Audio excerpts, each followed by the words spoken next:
राष्ट्रपति Donald Trump का सबसे पसंदीदा शब्द इन दिनों है तो वो है टैरिफ, जिसका वो बखूबी इस्तेमाल कर रहे हैं। भले कोई अमेरिका का दोस्त है या दुश्मन है, सबके ऊपर ट्रेड वॉर की जो है वो शुरुआत हो चुकी है।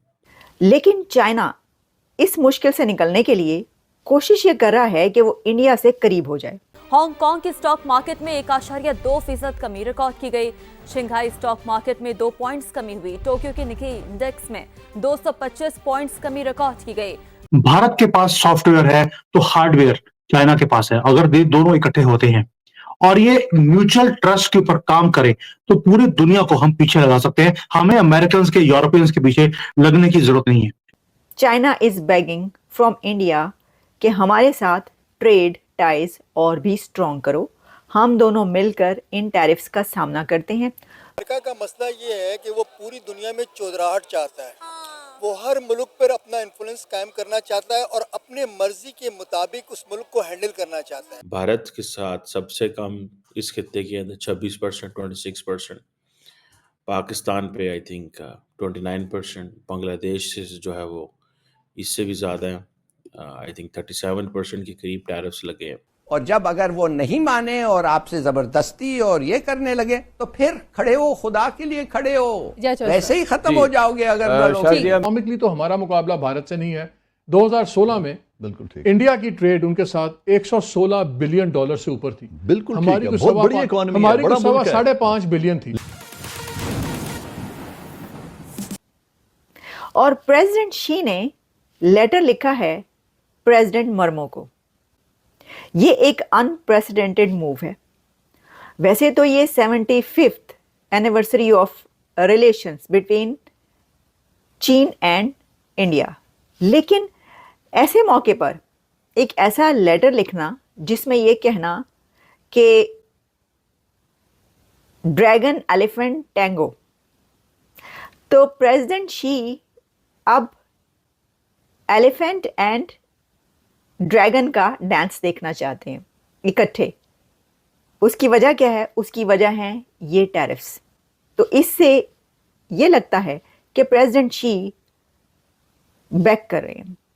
China is begging from India कि हमारे साथ ट्रेड टाइज और भी स्ट्रॉन्ग करो। हम दोनों मिलकर इन टैरिफ्स का सामना करते हैं। तो एक तरीके से चाइना ने ये इंडिया को आप कह सकते हैं कि लालच दिया है या इंडिया के आगे घुटने टेक दिए कि हमें अमेरिका से बचाओ। तो अमेरिका के मेजर ट्रेड पार्टनर्स ट्रंप की टैरिफ्स की लिस्ट पर हैं और उनमें चाइना, कनाडा, यूरोपीय union, south Korea, Mexico, Japan, Vietnam और इंडिया भी। तो जब ये ट्रेडिंग पार्टनर्स ये देखेंगे कि हम पर टैरिफ्स लग रहे हैं तो इनका जवाब क्या होगा? इनका जवाब वही होगा कि जो जवाब आना शुरू हो गए हैं। जैसा कि आप जानते हैं कि जो अमेरिकन गुड्स हैं उनको कुछ कंट्रीज़ में, जिसमें कि यूरोप के कंट्रीज़ हैं, कनाडा है। कनाडा की तो वजह है, कनाडा और अमेरिका के बीच तो इस वक्त जो रिलेशंस हैं वो बड़े ही सख्त ख़राब हुए हैं। तो कनाडा ने क्या किया है कि जो उनकी मार्केट की शेल्फ्स हैं वहाँ से अमेरिकी प्रोडक्ट्स को हटा दिया है और वहाँ पर एक कैंपेन स्टार्ट हो गई है जिसमें लोग ये कह रहे हैं कि हम पहले जो अमेरिका की शराब पीते थे अब हम अपनी बनाकर पिएंगे। बल्कि ऐसा भी हुआ है कि अमेरिकी शराब पर उन्होंने अपना नाम लगाकर लिख कर रख दिया है, लेकिन बायकॉट हो रहा है। इसी तरीके से और कंट्रीज़ जिनके ऊपर ये अनाउंस किया जा रहा है कि हम ये आपके ऊपर ये अब टैरिफ लगाने लगे हैं। तो एक तो ये कि उन्होंने जवाबी टैरिफ अनाउंस कर दिए। तो अमेरिकी मसनूआत हैं, प्रोडक्ट्स हैं, वो पूरी दुनिया में जाती हैं, बहुत ज़्यादा सबसे बड़ी ट्रेड होती है। तो उसमें अब उनकी वो जो कंट्रीज़ हैं ये सारे मिलकर, बाकी की दुनिया जो है अमेरिका के अलावा जो भी उनके ख़िलाफ़ हैं इस वक्त, वो सब मिलकर इन अमेरिकन प्रोडक्ट्स का बॉयकॉट करने की एक कैंपेन चला रहे हैं। नाउ दिस इज़ अनबिलीवेबल, क्योंकि ये अगर होता है तो फिर उसको जो है वो कैसे रोका जाएगा। लेकिन अभी हम उस तरह बढ़ते हैं कि जो मैंने ये कहा कि एक ख़त लिखा गया और शी ने जो ये लेटर लिखा है उसके अंदर क्या लिखा है। वो लिखते हैं both ancient civilizations, major developing countries, and important members of the global south, are both at a critical stage. The right choice for China and India to be partners of mutual achievement and realization, the Dragon Elephant Tango. ये तो कहा था she ने, ये इस letter में लिखा। अब इससे आप अंदाज़ा कर सकते हैं कि इनके शी के जो ये अल्फाज हैं, वर्ड्स हैं, ये क्या बता रहे हैं। डोनाल्ड ट्रंप इसे रेसिप्रोकल टैरिफ पॉलिसी कहते हैं कि अनफेयर ट्रेड प्रैक्टिसेस थी। और सुनने में ये आ रहा है कि बांग्लादेश जैसे फॉर एग्जांपल 74% टैरिफ जो है वो लगाता था अमेरिका के ऊपर। भारत जो है वो 52% टैरिफ जो है वो लगाता था। इसी तरह पाकिस्तान भी जो है वो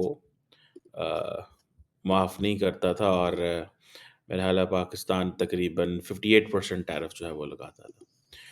अब सवाल ये पैदा होता है कि पाकिस्तान को क्यों नुकसान होगा, या पाकिस्तान की इकॉनमी बहुत छोटी है और हमें क्यों नुकसान होने जा रहा है ज़्यादा। मैं आपको बताता चलूँ, ज़्यादा बात तो मैं भारत पे करूँगा लेकिन पाकिस्तान के हवाले से बताता चलो कि जो टोटल यूएस जिसे कहते हैं गुड्स ट्रेड पाकिस्तान के साथ जो है वो तकरीबन $7.3 बिलियन थी 2024 में। हालांकि हम बहुत कुछ अमेरिका को बेच सकते हैं और ख़रीद सकते हैं लेकिन हमारी कैपेसिटी कोई नहीं है,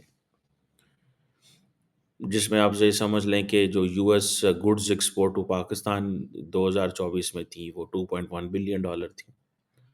और ये आप समझ लें US goods import from Pakistan थी 2024 में वो $5.1 बिलियन थी।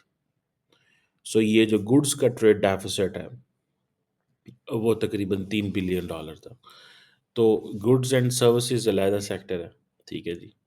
अब हमें परेशानी क्या? हिंद दोस्तों, आपका फास्ट नॉलेज फैक्ट में स्वागत है। राष्ट्रपति ट्रंप ने भारतीय आयात पर 26% टैरिफ लगाया है, जो प्रमुख अमेरिकी ट्रेडिंग पार्टनर्स पर सबसे अधिक में से एक है। भारत की ओर से टैरिफ कम करने और रियायतें देने के प्रयासों के बावजूद ट्रंप का टैरिफ भारत पर ट्रेड डील को अंतिम रूप देने का दबाव बनाएंगे। अर्थशास्त्रियों का अनुमान है कि भारत पर टैरिफ का प्रभाव मामूली होगा, जो कि यूरोपियन यूनियन और जापान और साउथ कोरिया पर लगाए गए टैरिफ से भी ज्यादा है। कुछ लोगों को तो यहाँ तक कहना है कि भारत पर लगा टैरिफ दुनिया के करीब 140 देशों से भी ज्यादा है। अब आप समझ सकते हैं कि भारत पर जो टैरिफ लगा है वो किसी भी सूरत में कम नहीं है। राष्ट्रपति शी जिनपिंग ने भारतीय राष्ट्रपति द्रौपदी मुर्मू को संदेश दिया है कि चीन और भारत को और अधिक निकटता से सहयोग करना चाहिए। भारत में चीन के राजदूत सू फोइंग कहा है कि हम व्यापार और अन्य सेक्टर में व्यावहारिक सहयोग को मजबूत करने और चीनी बाजार के लिए उपयुक्त अधिक भारतीय उत्पादों का आयात करने के लिए भारतीय पक्ष के साथ है और काम करने के लिए इच्छुक है, जिससे पाकिस्तानी मीडिया देखकर काफी ज्यादा हैरान है।